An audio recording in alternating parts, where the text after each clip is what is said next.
ကျက်သိမ်းမောင်းသိန်းချီတန်မိုးရှိတဲ့မြားနဲ့စိန်ရွှေရန်နာတွေဆင်မြန်းပြီးတော့ပွဲထွက်လာခဲ့တဲ့ဆယ်ရီဂရီစိန်ဆိုင်ပိုင်ရှင်မတဲစုခိုင်ရဲ့မင်္ဂလာအိတ်ခံပွဲ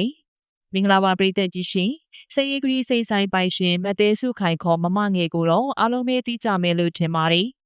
ဆယ်ရီဂရီစိန်ဆိုင်ပိုင်ရှင်မတဲစုခိုင်ခေါ်မမငယ်ရဲ့မင်္ဂလာအိတ်ခံပွဲကိုတော့ဒီကနေ့အောက်တိုဘာလ9ရက်နေ့မှာကျင်းပခဲ့တာဖြစ်ပြီးအနုပညာရှင်ညီကိုမောင်နှမများစွာတက်ရောက်ခဲ့ကြတာလည်းဖြစ်ပါတယ်မမငယ်ကဆယ်ရီဂရီစိန်ဆိုင်ပိုင်ရှင်တယောက်ဖြစ်တဲ့အပြင်မြန်မာနိုင်ငံရဲ့အချမ်းသာဆုံးတတိတဦးလေးဖြစ်တာကြောင့်သူမစိန်ဆိုင်ရဲ့နေ့စဉ်ရောင်းရတဲ့ဝင်ငွေတွေကနေစိန်ဝယ်ယူကြတဲ့သူတွေကိုတော့သိမ်းမောင်းထောင်နဲ့ချီပြီးတော့ကန်ဆယ်မဲတွေဖောက်ပေးနိုင်တဲ့အထိချမ်းသာလွန်သူတယောက်ဖြစ်ပါတယ်မမငယ်ဟာမင်္ဂလာပွဲမှာဝတ်ဆင်မဲ့ဝတ်စုံနဲ့ကျောင်းမြတ်ရတနာရီရဲ့တန်ဖိုးက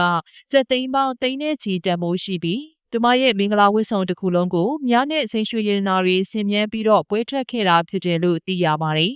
မင်္ဂလာပွဲမှာမမငယ်ဝတ်ဆင်ခဲ့တဲ့ဝတ်စုံနဲ့ပတ်သက်ပြီးဒီဇိုင်နာမြင့်သက်ဆန်ကအခုလိုပြောပြထားတာလည်းဖြစ်ပါတယ်။မြတွေရဲ့စိန်တွေရဲ့ဝီနီအောင်ဆင်ခွင့်ရတဲ့နေ့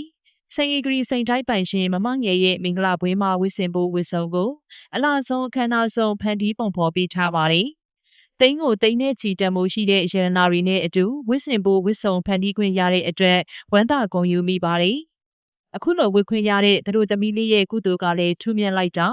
ကြည့်ပြီးတော့မုဒိတာပွားမိတယ်။ဝစ်ဆုံရဲ့ဘေးနေရာလေးတွေမှာခမ်းနားအောင်နုစိတ်ဖန်တီးထားတဲ့ဆိုတာကိုကြည့်ရှုခန်းစားပေးကြပါတော့ဟုဆိုကောင်ဒီဇိုင်နာမင်းသက်ဆန်ကသူ့ရဲ့လူမှုကွန်ရက်စာမျက်နှာကနေဖော်ပြထားတာလေးဖြစ်ပါတယ်။ဆယ်ရီဂရီစိန်တိုင်းပိုင်ရှင်မမငယ်ရဲ့မင်္ဂလာအိတ်ခံပွဲမှာတော့အနုပညာရှင်တွေဖြစ်ကြတဲ့တရုတ်ဆောင်စုပေးသစင်နဲ့ဟေးဝီယန်တို့စုံတွဲကလည်းသူတို့သားသူတို့သမီးရဲ့ရန်တွေအနေနဲ့ပါဝင်အားဖြည့်ခဲ့ကြသလိုရုပ်ဆောင်နဲ့ဆိုရည်ဆိုမင်းမြင့်မို့ဝိရမုံနိုင်ဆက်ဆိုင်ခန့်လိုက်ချမ်းမြေရဲ့ထွန်းနဲ့တခြားသောလူပညာရှင်တွေကလည်းပန်းကျေးပန်းကိုင်အစရှိတဲ့ဖြင့်ကူညီပေးခဲ့ကြတာပဲဖြစ်ပါတယ်